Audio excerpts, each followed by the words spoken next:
Sénèque, lettre à Lucilius. Lettre 1. Sur l'emploi du temps. Suis ton plan, cher Lucilius.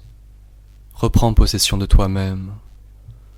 Le temps, qui jusqu'ici t'était ravi, ou dérobé, ou que tu laissais perdre, recueille et ménage-le. Persuade-toi que la chose a lieu comme je te l'écris. Il est des heures qu'on nous enlève par force, d'autres par surprise, d'autres coulent de nos mains. Or, la plus honteuse perte est celle qui vient de négligence, et si tu y prends garde, la plus grande part de la vie se passe à mal faire, une grande à ne rien faire, le tout à faire autre chose que ce qu'on devrait. Montre-moi un homme qui mette au temps le moindre prix, qui sache ce que vaut un jour, qui comprenne que chaque jour il meurt en détail.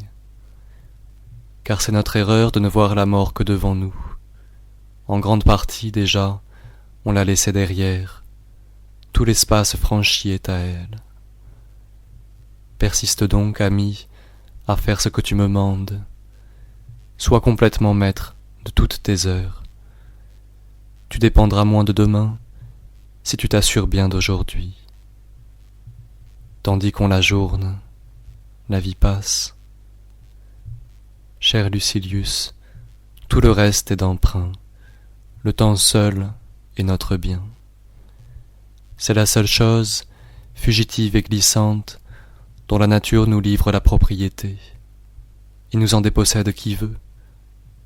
Mais telle est la folie humaine, le don le plus mince et le plus futile, dont la perte au moins se répare, on veut bien se croire obligé pour l'avoir obtenu.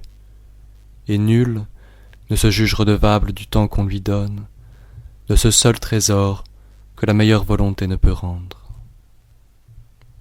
Tu demanderas peut-être comment je fais, moi qui t'adresse ces beaux préceptes.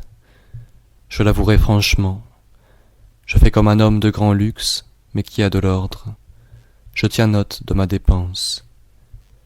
Je ne puis me flatter de ne rien perdre, mais ce que je perds, et le pourquoi et le comment, je puis le dire, je puis rendre compte de ma gêne.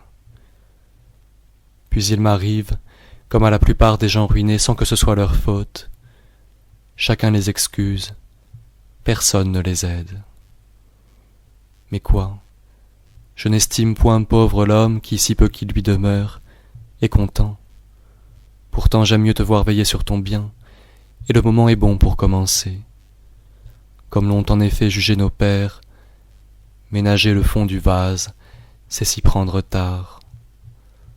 Car la partie qui reste la dernière est non seulement la moindre, mais la pire. Lettre 2. Des voyages et de la lecture. Ce que tu m'écris, et ce que j'apprends, me fait bien espérer de toi. Tu ne cours pas çà et là, et ne te jettes pas dans l'agitation des déplacements. Cette mobilité est d'un esprit malade. Le premier signe, selon moi, d'une âme bien réglée est de se figer, de séjourner avec soi. Or, prends-y garde, la lecture d'une foule d'auteurs et d'ouvrages de tout genre pourrait tenir du caprice et de l'inconstance. Fais un choix d'écrivains pour t'y arrêter et te nourrir de leur génie, si tu veux y puiser des souvenirs qui te soient fidèles. C'est n'être nulle part que d'être partout. Ceux dont la vie se passe à voyager finissent par avoir des milliers d'hôtes et pas un ami. Même chose arrive nécessairement à qui néglige de lier commerce avec un auteur favori pour jeter en courant un coup d'œil rapide sur tous à la fois. La nourriture ne profite pas, ne s'assimile pas au corps, si elle est rejetée aussitôt que prise. Rien n'entrave une guérison comme de changer sans cesse de remède. On n'arrive point à cicatriser une plaie où les appareils ne sont qu'essayés. On ne fortifie pas un arbuste par de fréquentes transplantations. Il n'est chose si utile qui puisse l'être en passant. la multitude des livres dissipe l'esprit. Ainsi, ne pouvant lire tout ce que tu aurais, c'est assez d'avoir ce que tu peux lire. Mais j'aime à feuilleter tantôt l'un, tantôt l'autre. C'est le fait d'un estomac affadi, de ne goûter qu'un peu de tout. Ces aliments divers et qui se combattent l'encrassent, ils ne nourrissent point. Lis donc habituellement les livres les plus estimés, et si parfois tu en prends d'autres, comme distraction, par fantaisie, reviens vite au premier.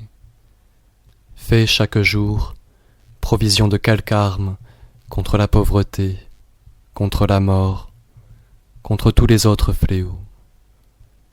Et de plusieurs pages parcourues, choisis une pensée pour la bien digérer ce jour-là. C'est aussi ce que je fais. Dans la foule des choses que j'ai lues, je m'empare d'un trait unique. Voici mon butin d'aujourd'hui, c'est chez Épicure que je l'ai trouvé. Car j'ai coutume aussi de mettre le pied dans le camp ennemi, non comme transfuge, mais comme éclaireur. La belle chose, s'écrie-t-il, que le contentement dans la pauvreté. Mais il n'y a plus pauvreté s'il y a contentement. Ce n'est point d'avoir peu, c'est de désirer plus qu'on est pauvre.